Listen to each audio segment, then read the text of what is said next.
Nama saya Mahani Datita Sitepu. Nama saya Siti Maimunah. Halo, saya Gita Fauzia. Saya Dewi Kusmawardani. Bab 1. Pendahuluan. Latar belakang. Analisis data menggunakan uji beda proporsi bertujuan untuk mengevaluasi kemungkinan asosiasi atau korelasi antara dua variabel. Uji beda proporsi digunakan untuk menilai hubungan antara variabel independen dan variabel dependen dengan mengajikan data dalam bentuk tabel menggunakan perangkat lunak statistik. Uji beda dua proporsi adalah metode statistik yang digunakan untuk menganalisis perbedaan antara dua kelompok dengan memeriksa proporsi item dalam kategori tertentu. Uji hipotesis dua proporsi adalah metode yang digunakan untuk membandingkan dua proporsi yang berasal dari dua populasi yang berbeda dan independen. Tujuan dari uji dua proporsi adalah untuk menentukan apakah proporsi dalam populasi pertama lebih besar atau lebih kecil dibandingkan dengan proporsi dalam populasi kedua. Syarat utama dalam pengambilan sampel untuk uji ini adalah bahwa sampel harus dipilih secara acak dan berasal dari populasi yang independen. Selanjutnya, ada rumusan masalah. 1. Apa yang dimaksud dengan uji beda proporsi? 2. Apa yang dimaksud dengan uji chi-square? 3. Apa yang dimaksud dengan uji Fisher? Selanjutnya, tujuan. Tujuan umum membantu pembaca untuk mengetahui dan memahami lebih dalam tentang uji beda proporsi, chi-square, dan uji Fisher yang dapat digunakan dalam kegiatan penelitian. Tujuan khusus, mengetahui dan memahami lebih dalam tentang uji beda proporsi, chi-square, dan Fisher. B. Mengetahui cara syarat perhitungan dalam uji beda proporsi, penghitungan dalam chi-square, dan uji Fisher. Mengetahui dan menerapkan cara interferensi uji square, mengetahui dan menerapkan cara uji Fisher. Uji hipotesis beda proporsi. Pengujian hipotesis merupakan prosedur statistika yang memungkinkan peneliti untuk menggunakan data sampel yang bertujuan menggambarkan kesimpulan mengenai populasi yang sedang diobservasi. Berdasarkan parameternya, pengujian hipotesis dibagi menjadi pengujian hipotesis rata-rata, hipotesis proporsi, dan hipotesis varians. Hipotesis dibagi menjadi dua, yaitu hipotesis nol dan hipotesis alternatif atau hipotesis ilmiah. Hipotesis nol adalah hipotesis yang menyatakan bahwa tidak ada perubahan, perbedaan, ataupun hubungan atau pengaruh antar variabelnya.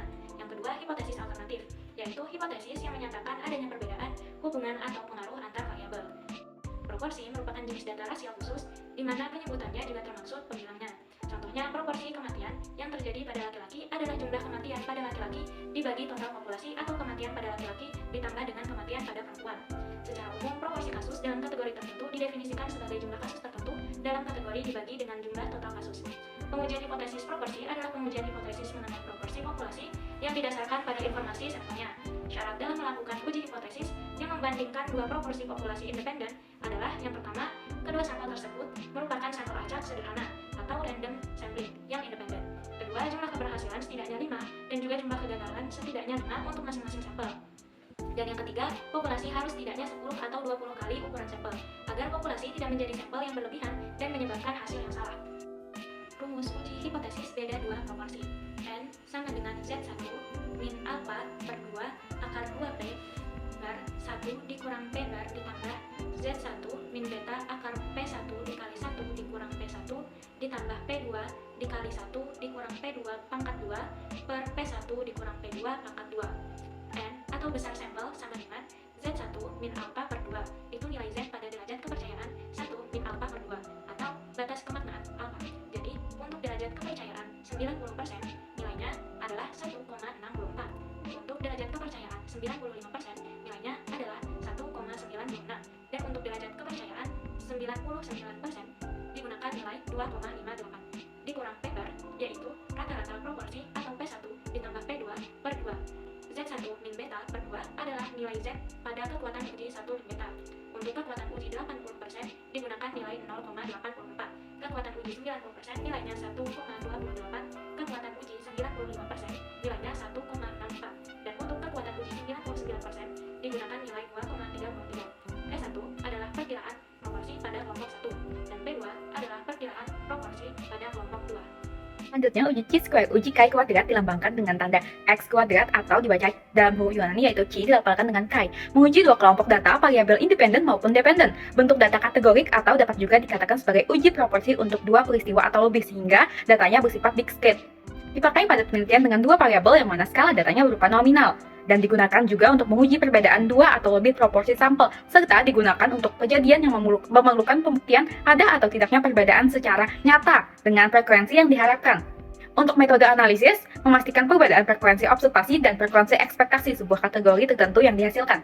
Selanjutnya, contoh dalam uji Chi-square yang pertama, apakah ada perbedaan proporsi hipertensi pada populasi perokok dan populasi bukan perokok. Yang kedua, hubungan antara status gizi ibu dengan kejadian BBLL. Kemudian, tujuan uji Chi-square. Secara spesifik, uji Chi-square dapat digunakan untuk menentukan atau menguji yang pertama, ada tidaknya hubungan asosiasi antara dua variabel atau test of independency. Yang kedua, apakah suatu kelompok homogen dengan kelompok lain. Test of homogeneity. Yang ketiga, apakah ada kesesuaian antara pengamatan dengan parameter tertentu yang dispesifikasikan atau goodness of fit.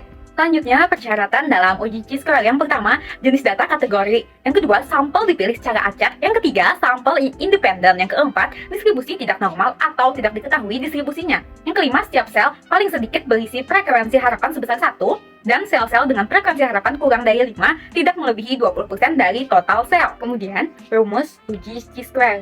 Rumusnya adalah Chi kuadrat sama dengan sigma dalam kurung O dikurang E kuadrat dibagi E, yang mana O itu adalah frekuensi hasil observasi atau pengamatan dan E itu adalah frekuensi yang diharapkan. Nah, nilai E itu adalah hasil dari jumlah sebaris dikali jumlah sekolom atau jumlah data DF. DF itu adalah degree of freedom. Yang mana B kurang 1 dalam kurung dikali dalam kurung lagi K dikurang 1. B itu adalah jumlah baris dan K itu adalah jumlah kolom. Materi selanjutnya yaitu mengenai uji Fisar. Jadi, uji Fisar adalah uji statistika non-parametrik yang digunakan untuk menguji dua variabel independen untuk mengetahui adanya hubungan antara dua variabel yang berskala nominal atau ordinal. Jadi, data dalam uji Fisar ini biasanya diklasifikasikan ke dalam dua kelompok yang saling bebas dan akan terbentuk kontingensi 2x2. Untuk rumus dari uji Fisar dapat dilihat sebagai berikut. Nah, teman-teman, selanjutnya, kapan sih kita menggunakan uji Fisar? Nah, jadi menurut Sugiono, uji Fisar exact test ini biasanya digunakan untuk menguji signifikasi hipotesis komparatif dua sampel kecil independen, seperti yang sudah saya jelaskan tadi. Kemudian selanjutnya, apa sih perbedaan dari Chi-square dengan uji Fisar test ini? Nah, uji Fisar ini biasanya dilakukan pada data yang sampelnya itu besar, sedangkan uji Fisar dilakukan pada data dengan sampel yang kecil. Nah, data yang yang dapat diuji oleh uji Fisar ini biasanya dia berbentuk nominal dengan ukurannya sekitar 40 atau kurang, dan di situ ada sel-sel yang berisikan dengan frekuensi yang diharapkan kurang dari 5. Uji hipotesis merupakan metode statistik yang digunakan untuk menguji klaim atau hipotesis yang dimana mengenai pada parameter populasi berdasarkan sampel data yang didapatkan. Bertujuan mampu membuat keputusan hasil pengamatan atau data yang diperoleh konsisten yang dimana hipotesis nol yang diajukan. Kemudian, uji hipotesis beda proporsi artinya dapat menentukan adanya uji yang memiliki perbedaan antara dua kelompok adalah hasil dari variabilitas alamiah atau apakah perbedaan tersebut dapat dianggap sebagai signifikan secara statistik. Terdapat dua hipotesis yang diajukan, yaitu hipotesis nol dan hipotesis alternatif. Kemudian, di dalam pengujiannya, parameternya hipotesis memiliki beberapa uji, yaitu hipotesis rata-rata dan hipotesis tentang proporsi, dan pengujian hipotesis tentang varians. Di dalam uji beda proporsi peneliti menggunakan Chi-square dan Fisar untuk membantu pembaca mengetahui dan memahami uji beda proporsi yang dilakukan oleh peneliti. Chi-square artinya uji yang memiliki penggunaan utama yang dimana mengetahui ada tidaknya hubungan asosiasi antara dua variabel, mengetahui kelompok homogen dengan kelompok lain, dan mengetahui kesesuaian antara pengamatan dengan parameter tertentu yang dispesifikasikan. Fisar artinya uji Fisar yang umum dikenal dengan uji Fisar exact test merupakan metode statistik bertujuan digunakan menguji hubungan antara dua variabel kategori terhadap kasus yang dimana ukuran sampel tersebut sangat kecil atau ketika asumsi yang digunakan diperlukan oleh uji statistik Chi-square yang tidak terpenuhi. Penggunaan uji Fisar dapat menguji efektivitas suatu pengobatan atau terapi dengan kelompok pasien yang sangat kecil, menguji apakah dua gen tersebut berhubungan terhadap kondisi medis tertentu terhadap sampel yang sangat kecil, dan menguji apakah ada harapan tertentu yang meningkatkan resiko penyakit pada kelompok yang sangat kecil.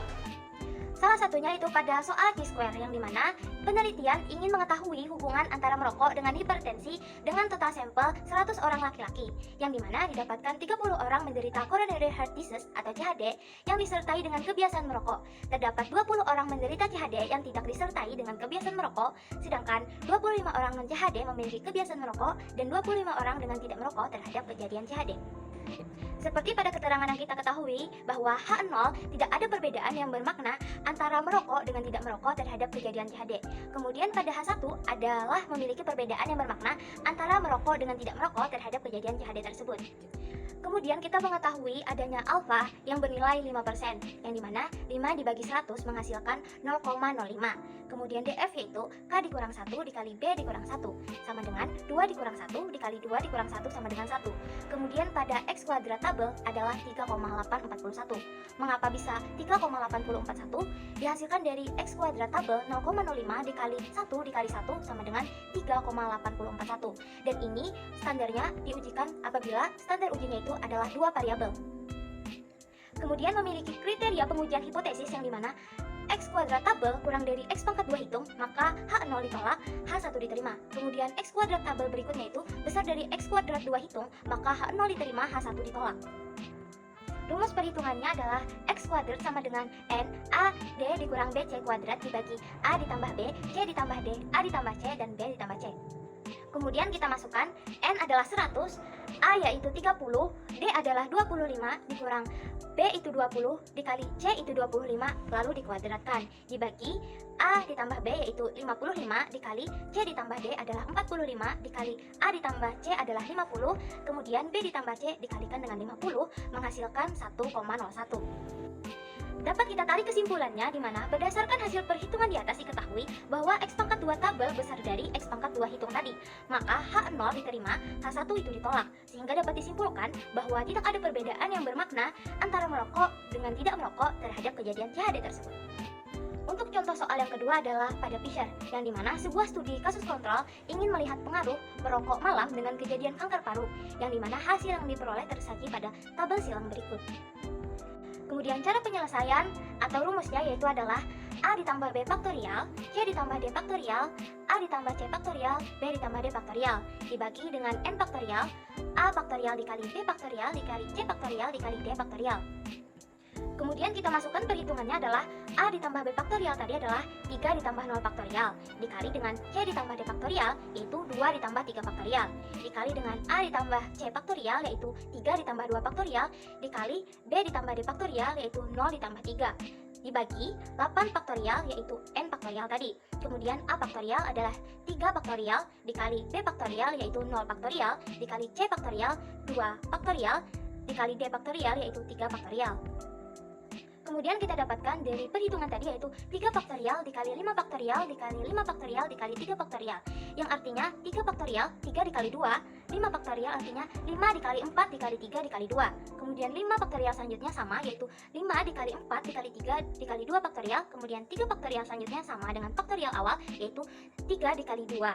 Kemudian dibagi 8 faktorial dari hasil yang di atas tadi bahwa 8 dikali 7 dikali 6 dikali 5 dikali 4 dikali 3 dikali 2 dikalikan dengan 3 faktorial tadi yaitu 3 dikali 2. Kemudian 0 faktorial itu sama dengan 1 faktorial. Kemudian 2 faktorial sama dengan 2 faktorial dan 3 faktorial sama dengan 3 dikali 2 sama dengan 6.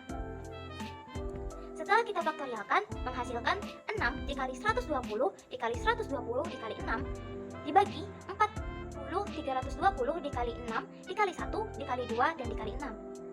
Setelah hasil perkalian tadi didapatkan nilai 518.400 dibagi 2.903.040 yang dibagi menjadi hasilnya adalah 0,18. Kemudian perlu diingatkan bahwa nilai probabilitas yang diperoleh dari perhitungan di atas merupakan perhitungan uji satu sisi, dan untuk melakukan uji dua sisi maka tinggal mengalihkan nilai di atas dengan 2. Kesimpulan, nilai P yaitu sama dengan 0,18 lebih besar dari nilai alfa yaitu 0,05, maka kita menerima H0 pada uji satu sisi, sedangkan pada uji dua sisi diperoleh nilai 0,18 dikali 2 sama dengan 0,36 sehingga kita menerima H0.